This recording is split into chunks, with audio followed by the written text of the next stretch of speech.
Coral reefs, the cathedrals of the seas, hosts and trees of the underwater world, the flower meadows of the depths, wondrous creatures that have retained their power of fascination over millennia and continue to raise questions.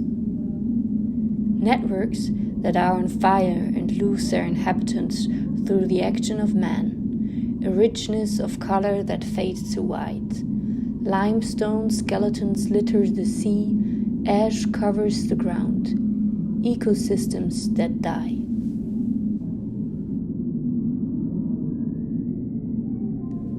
And people who watch, with their noses glued to the window panes, their heads following the movement of the fish, they stretch out one finger after the other towards the next attraction. The corals, the silent observer of their trade, are probably more the supporting characters of the fish in this play. While these grab the wow and attention span of the humans, they receive a distant and ignorant casual ugh.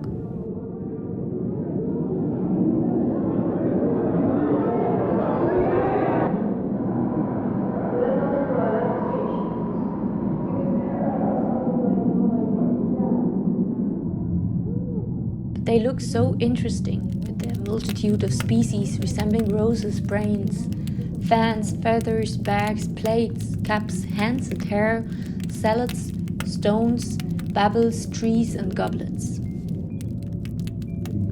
They are the first quadrupeds after sponges and the common ancestor of all animals.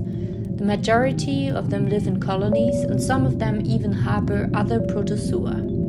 These settle under their skin, obtain energy from light, and produce oxygen and sugar. There are also the coral's pigments. What was once transparent or brown becomes the most vivid hues, some with fluorescent effects. As soon as the sea temperature rises by just 1 degree, these single-celled organisms exemit oxygen radicals, which in turn is toxic to the coral and causes it to expel the protozoa. The coral loses its color, dies, and only its white skeleton remains.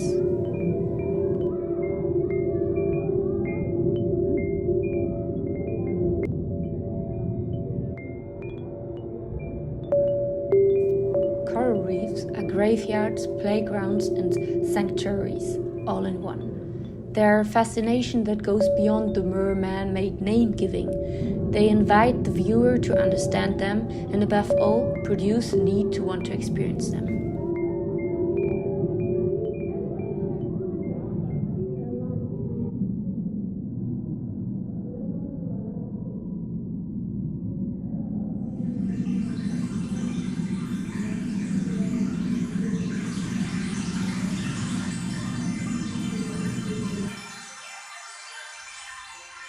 So my research began at the place that, excitingly enough, comes very close to my profession as a theater maker, the zoo.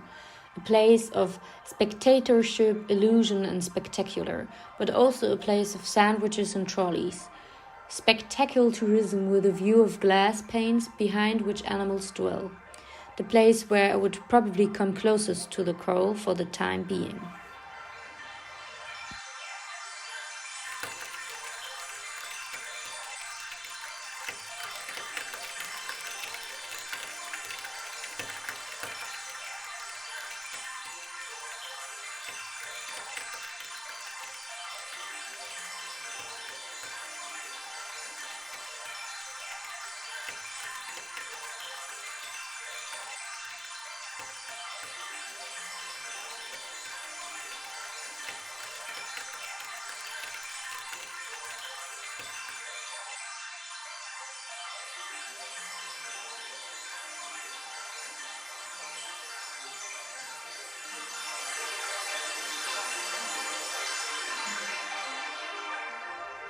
Donna Haraway sharpens my view of how, if we are able to stop thinking of animals as secondary, we humans could learn to think more tentacularly and more in networks, and how that can develop new forms of storytelling.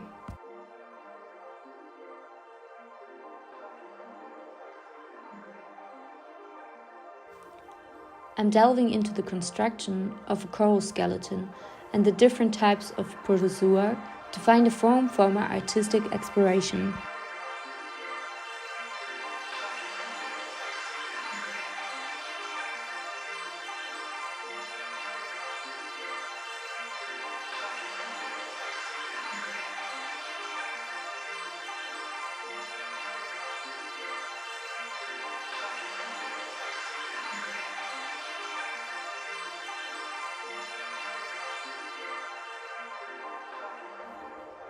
I examine the polyps as well as skeleton structures.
First material examinations emerge, which resemble the characteristics of a coral.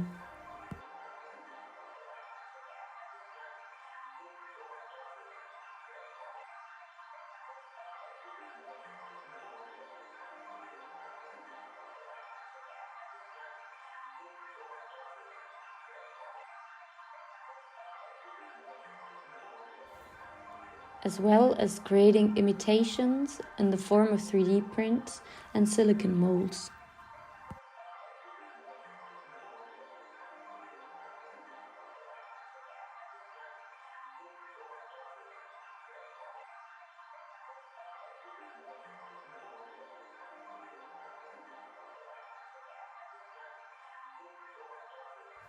The identification of works similar to the subject area emerges along the way.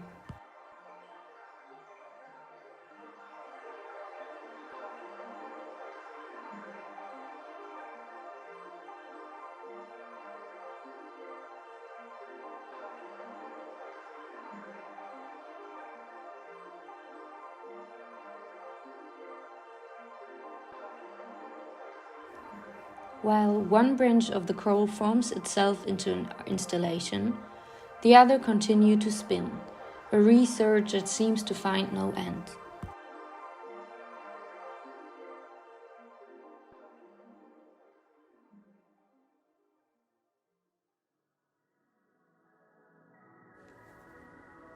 Two small groups of people enter the room. One group places itself on the bench facing a huge pane of glass, tablets in their hands and headphones on their ears. They can hear and control what the other group is experiencing. The other group enters the round-shaped organism space and takes a seat on the chairs in the water. A soundscape surrounds them, taking them from the sound of a busy summer holiday beach to the underwater world. Animations of organic growth are projected onto the curtain walls from inside, and the influence of wind makes it seem as if the room is breathing in and out. They are the guests of the corals this evening.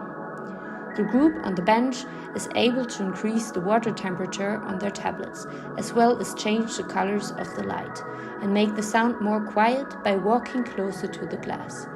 They function as a kind of game master.